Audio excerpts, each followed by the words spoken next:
Are you trying to establish your brand as a thought leader? Start a podcast, invite industry experts to be guests on your show, and watch your brand become the prime resource for decision makers in your industry. Learn more at sweetfishmedia.com. You're listening to B2B Growth, a daily podcast for B2B leaders. We've interviewed names you've probably heard before, like Gary Vaynerchuk and Simon Sinek, but you've probably never heard from the majority of our guests. That's because the bulk of our interviews aren't with professional speakers and authors. Most of our guests are in the trenches leading sales and marketing teams. They're implementing strategy. They're experimenting with tactics. They're building the fastest growing B2B companies in the world. My name is James Carberry. I'm the founder of Sweetfish Media, a podcast agency for B2B brands, and I'm also one of the co-hosts of this show. When we're not interviewing sales and marketing leaders, you'll hear stories from behind the scenes of our own business. We'll share the ups and downs of our journey as we attempt to take over the world. Just kidding. Well, maybe. Let's get into the show.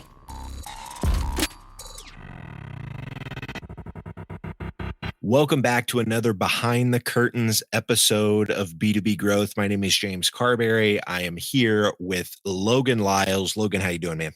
I'm doing awesome today, James. How are you, man? I am really, really good. So if you haven't listened to any of these episodes before, I like doing just a brief explanation of what the Behind the Curtains series is. So most of our content is interviews with sales and marketing leaders at fast-growing B2B companies. But a few times, either once or twice a week, usually Logan and I try to jump back and talk about our own business, talk about Sweetfish, how we're learning, how we're growing. And this episode, we are going to be talking about the fact that Sweetfish is creating a category. This is something that I have been thinking about a lot lately. Logan, I know you have been thinking about this idea a lot lately, but it's really been influenced by a few pieces of content that I have consumed lately. One is an episode of a new show called B2B Creatives that Anthony Kenneda over at Gainsight is putting together. And he interviewed Keith Kroc, who's the DocuSign chairman. Keith has actually created 4 different categories at 4 different companies. And it's just a fascinating conversation. It's on YouTube, iTunes. If you just look up B2B Creatives, you'll find that piece of content. So you and I both, Logan, listen to that piece of content. I've also been reading some books about category creation lately, both books written by a guy named Christopher Lochhead, who we've actually had on B2B Growth in the past, but he wrote a book called Play Bigger. He also wrote a book called Niche Down. It really just talks about the concept that when you create a category, more often than not, the lion's share of the resources go to the company that creates the category. Logan, what's your take on category creation as we've been digging into it the last couple months? Yeah, I really liked some of the things that Keith Kroc from DocuSign shared as Anthony was interviewing him on that first episode of B2B Creatives. And one of the things I really keyed in on that he mentioned was, creating a category doesn't default you as the category king, but it is a heck of a lot easier to be a king of a category when you create it. And if that's the case and you become king of that category, most of the resources, I think he mentioned something like 80% tend to go to the category king. So just setting yourself up for success in the future. And obviously he's done it multiple times. So taking some advice to heart that I thought was pretty telling from that interview. A book that I've read in the past that I think a lot of entrepreneurs have gained some benefit from is called Blue Ocean Strategy. And basically it talks about this idea of, not swimming among the rocks where competitors are fighting tooth and nail and everyone's getting bloodied up, but taking the time to swim out to calmer waters where there's not as much competition. It takes work to get there, but setting yourself up for success in an area where there isn't as much competition or there's a better way to be able to stand out from the competition. It takes some time to swim out there, but that idea, has really been resonating with you and I as we're thinking about the stage that we are at in Sweetfish, and how do we take it to the next level? How do we reach that next level of scale? So some of those things have just been, percolating for a bit. Yeah. And speaking of that, Logan, we've actually been trying to swim in a couple of existing categories. And it's just I can speak firsthand to how difficult it is. I mean, with our service, us being a podcast agency, we've tried swimming in the content marketing category, but there are a lot of content marketing agencies out there. There's a lot of content marketing technology out there. It's a very crowded and developed category. So about a year or so ago, we started trying to swim in the ABM category. Again, both of those categories, not categories that we started, that we are the king of. We were just trying to swim in somebody else's category. The ABM angle being, using the podcast as a means of connecting with, your ideal clients, with potential customers by asking them to be a guest on your podcast. And so I thought that made a lot of sense from an alignment perspective.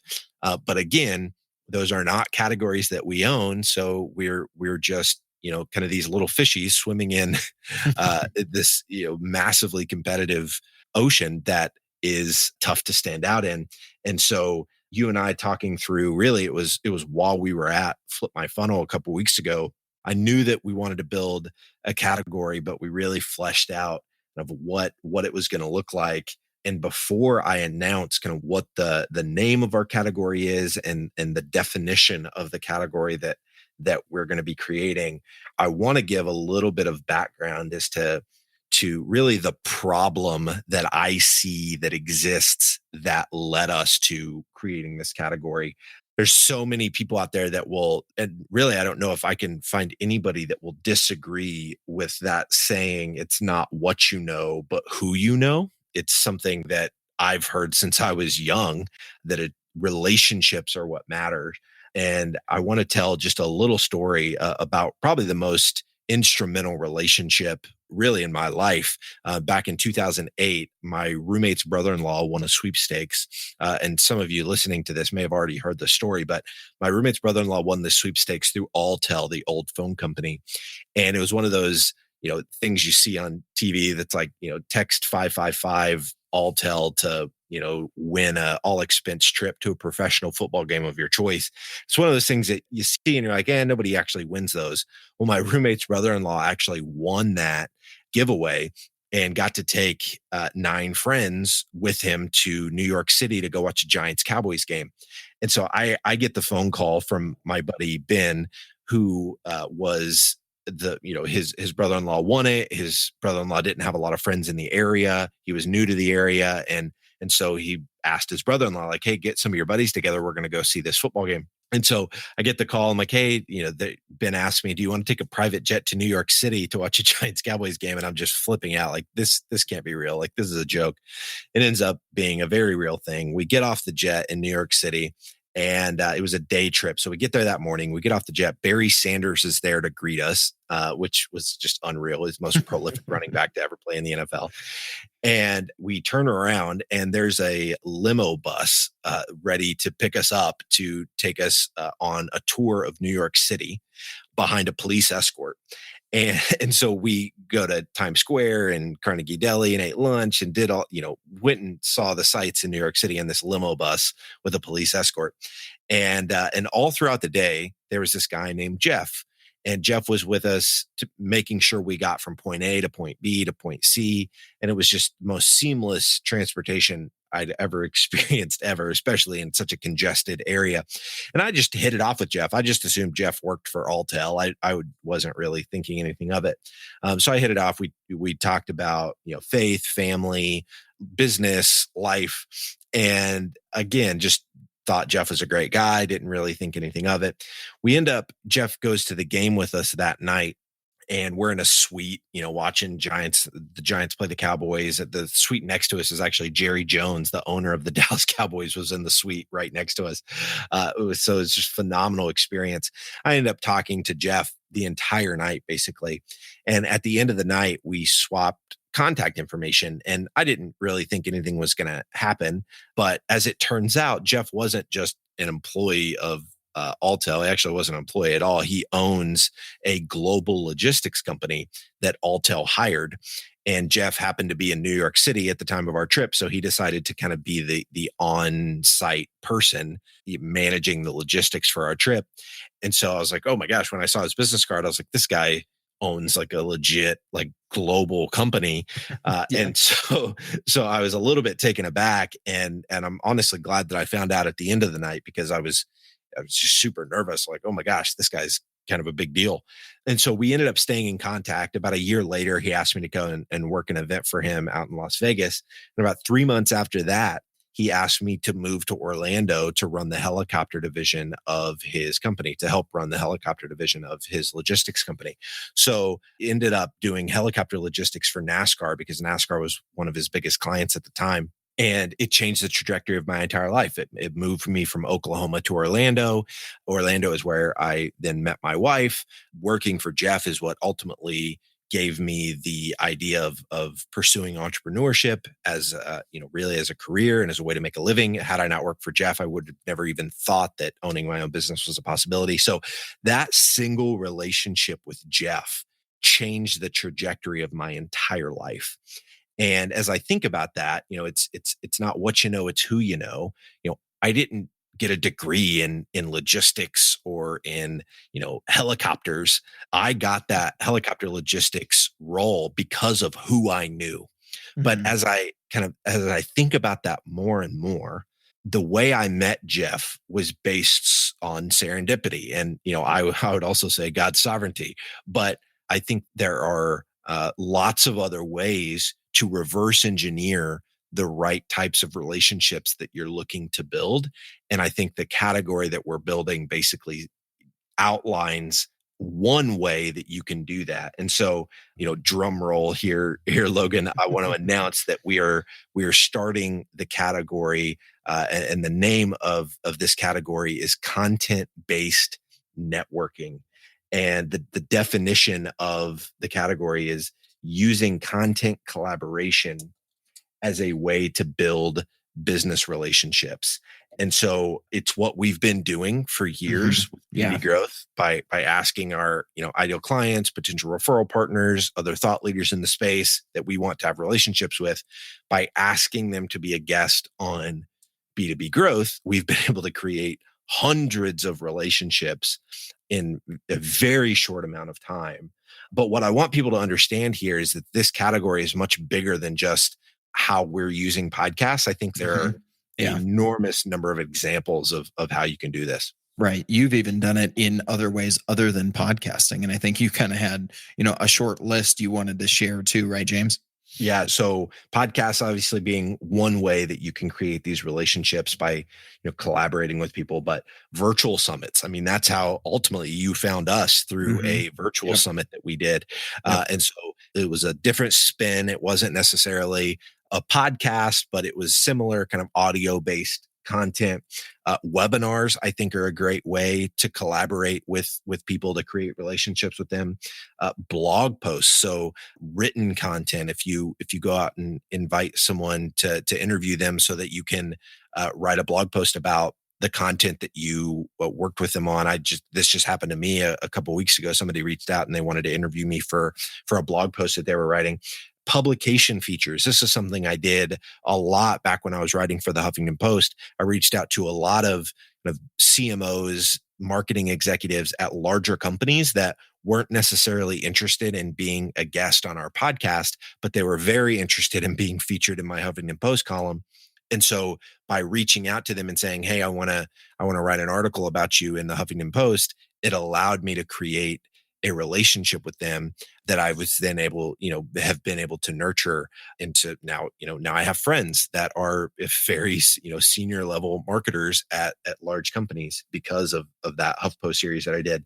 I think video series, I think with the rise of video and people trying to figure out, what the right use cases for video and how to do it. I think a brilliant use case is what Anthony Kenneda is doing with the B2B creative series. They're doing this very high end, almost like Netflix quality video series called B2B Creatives. They're repurposing it into podcast content and other types of content as well. But if you look at the videos, it's not just these talking head videos. There's lots of angles, and it's a really well produced video series. And I don't know if Anthony is necessarily using it to try to connect with his target accounts or not, but he absolutely could be. I would imagine that, him interviewing Keith Kroc from DocuSign, somebody from Gainsight having a relationship with DocuSign is probably a pretty fruitful relationship for Gainsight, I would imagine. And then documentaries, I think, are another type of content that we can create with our ideal clients. Now, these, to make a documentary similar to what Envision did or what Cyber Reason did while Mike Volpe was there, I think it obviously, I would imagine that investment would be north of $100,000, if I'm guessing, on what it would take to pull off like a quality documentary. But if you can partner with, industry leaders, potential clients to create that documentary, that collaboration process of creating content with someone, it can be a lengthy process. And in the midst of creating a documentary, I would imagine that there's lots of communication that has to happen back and forth to create a piece of content like that. Through the course of that communication and all the back and forth, you wind up, looking up and having a legitimate relationship with those people that you collaborated with. So there are lots of different ways to do content-based networking, podcasting being, in my opinion, the easiest way, the most frictionless way to do that, because it's just having a conversation using a tool like Uber Conference or something like that. But I think there are lots of different ways to do it. But man, I'm so excited to have finally named the category and defined the category, because I think it's going to be a game changer for our business.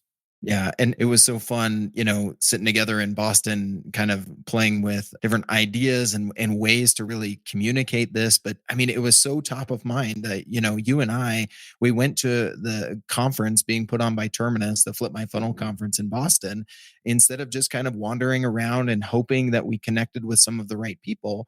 Before we went to that conference, we set up lunches, dinners, and interviews to make sure that we had a chance to connect with the people that we most wanted to connect with. And as we were, figuring out where's the media room and where are we going to do this interview, and they needed to move it, I walked around with marketing leaders as we tried to find the room. We texted back and forth. And I'm a big believer in the old saying that, shared experiences deepen relationships. And this just lines up with that so much that, as we started talking about it more and more, it just made a whole lot of sense.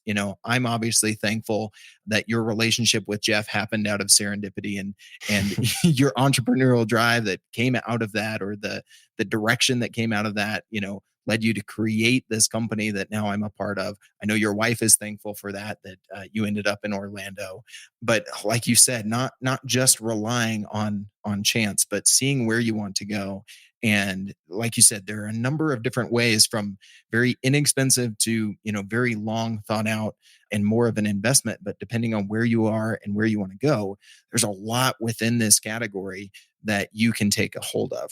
Yeah, I'm so excited about this, man. To give people just a few other examples of categories, and I know a lot of people listening to this are in the B2B tech space. So when you think about category creation, and really these are the folks that you and I, Logan, are looking at in terms of almost like the folks showing us the way, kind of mentoring us in how to design and build a category. I think of companies like Terminus and them creating, really establishing the ABM category and seeing how quickly they've grown as a result of creating that category. I look at Gainsight, Anthony Kennedy, I mentioned him before, doing the B2B Creatives series, but they really they designed and built the customer success category, and their technology is explosively growing. I believe it's because they are the category king. They created that customer success category. And then I look at Drift, and Drift really recently, defining the category that they're building of conversational marketing. And while you and I were at the Flip My Funnel conference a few weeks ago, heard people talking from stage about the category. They didn't mention drift, if I'm remembering right, but they talked about conversational marketing. Yep. And I can almost guarantee that every single person in that room, as soon as they said conversational marketing, thought of drift, Right. because drift created that category. Yeah. And so those are just three examples in our little ecosystem here of, B2B tech. A lot of the folks listening to this thinking about, okay, what, if these guys are building a category called content-based networking, what can be the category that you create? If you're swimming in hyper competitive waters, I would challenge you to think through creating your own category and standing out in that way by defining, designing, and building your own category. It is something we have chosen to do. We're really excited about, and I think our business is going to experience enormous growth as a result. So as always, Logan and I would love to connect with you. Logan Lyles, James Carberry on LinkedIn, Logan at sweetfishmedia.com, James at sweetfishmedia.com. We love connecting with our listeners. Thank you so much for tuning in. Logan, thank you for your time. Stoked to do this again next week, man. You bet, man. This is exciting to share with our audience, and I really enjoyed the conversation as always, man. There are lots of ways to build a community, and we've chosen to build the B2B growth community through this podcast. But because of the way podcasts work, it's really hard to engage with our listeners. And without engagement, it's tough to build a great community. So here's what we've decided to do. We're organizing small dinners across the country with our listeners and guests. No sales pitches, no agenda, just great conversations with like-minded people. We'll talk business, we'll talk family, we'll talk goals and dreams. We'll build friendships. So if you'd like to be a part of a B2B growth dinner in a city near you, go to b2bgrowthdinners.com. That's b2bgrowthdinners.com. Thank you so much for listening. Until next time.